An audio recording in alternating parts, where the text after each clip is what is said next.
another film, I got to speak to the director Karla Badillo and actress Natalia Solian for OCA, which was a Mexican film that takes place in central Mexico. You both got a chance to check that one out? Yes. I didn't get to watch the whole thing. I That's another one I had to, like, I telling you, this has been the stupidest week of my life. We're gonna go to the tape, see how many times that excuse comes up. Adrian, tell us, what did you think of Oka? Okay, well, let's go through the letterbox Ah, first, and yes, then we'll thank go you. through it. See, Uh, attaboy, attaboy. so we'll go Oka 2025, directed by Karla Badillo. Rafaela, a young nun from a struggling congregation, sets out to find the archbishop in a nearby town. As she travels, unsettling dreams and surreal encounters unfold like a game of chance, challenging her faith and desires. With each twist, she must decide whether to advance toward her goal or retreat to the safety of her old life. Will the journey lead her to her destiny or pull her astray? So this one is a little bit has very abstract. It's even filmed very differently than a typical movie. So I'm curious, Mhm. what did you think, Adrian, as far as like what was happening, what like the story, what it represented? There's a lot of metaphor in this movie. So what were your thoughts? You had to have your brain on for this one, I think. Yeah, the brain was definitely on, and I watched it 1.5 times, and I think I need to revisit it a full time and, like, sit, um, with it to fully grasp some of the metaphors that they were using. Mm, Um, it was it was very interesting, in human nature and the balance between that and religion and, like, their mm, ideas of penitence, but still being just bad, ugly, evil people, uh, interesting. can be, um I guess that's the whole basis around the religion. So throwing the nun in there, and her, uh I don't wanna spoil it because at the end, how it all unravels and comes Well, together I really. think we can say ultimately the foundation is there's this nun who has visions, premonitions, right? And it seems to be that she has them when it appears like she's asleep, right?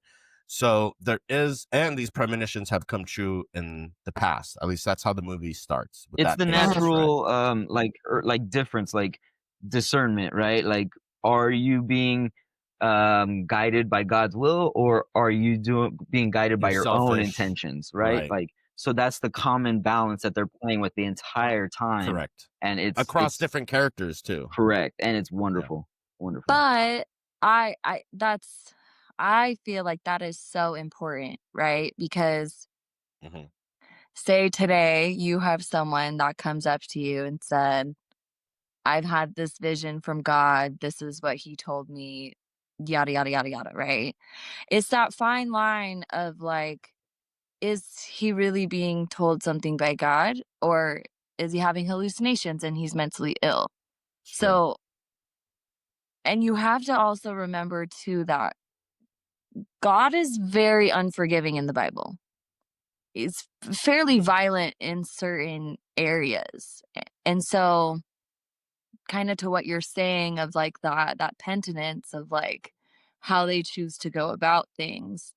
You have to realize that they're really reflecting, and sometimes there's scenarios where they take it very literally of like this is what you need to do in order to absolve your sin.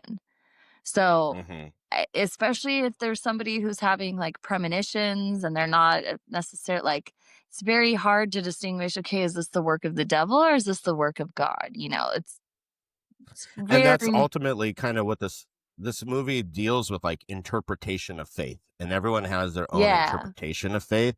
And even to Adrian's point at the end, even our main protagonist, we also question that. No, that's not. It's just okay, okay, yeah, we also question like her interpretation of faith. Like everyone's yeah. interpretation of faith is on display here, and she goes on this journey down this dangerous road, and even that road itself um exposes people for who they are, I think. So as they go on this that journey. was a part of stuff that I don't understand, because the way they use certain characters to explain the journey and how dangerous it is, especially for women. I couldn't tell if it was like, if those were some of the metaphors. So I have to go back and revisit like specific conversations that were happened, Sure. and then why they were kind of going on in that context.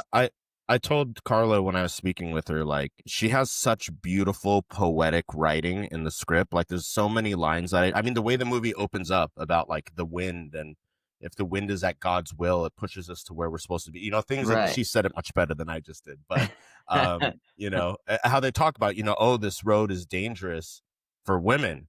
And I think the person they're talking to is a woman, and she says everywhere is dangerous for women. You know what I mean? So Right. there's a lot of like different lines in this movie that like really resonate to today. And I thought the way it was shot was very unique. Again, it gives it kind of that dreamy feeling where you're questioning, did this really happen? Is this part of her vision? Is this real life? Is this whatever? So okay, you enjoyed it, Adrian, eh? I did enjoy it. How far did you make it, Erica? I'm like maybe 40 minutes in. Okay, about halfway So or like so. I'm enjoying it Okay. still, but I need to finish it. Like I said, All right. it's been crazy, We'll have but we'll have to do like a specific like spoiler conversation once you finish it. Just yeah. because that, again, the way it ends, I think is very up for interpretation. Okay. I'll leave it at that. Okay.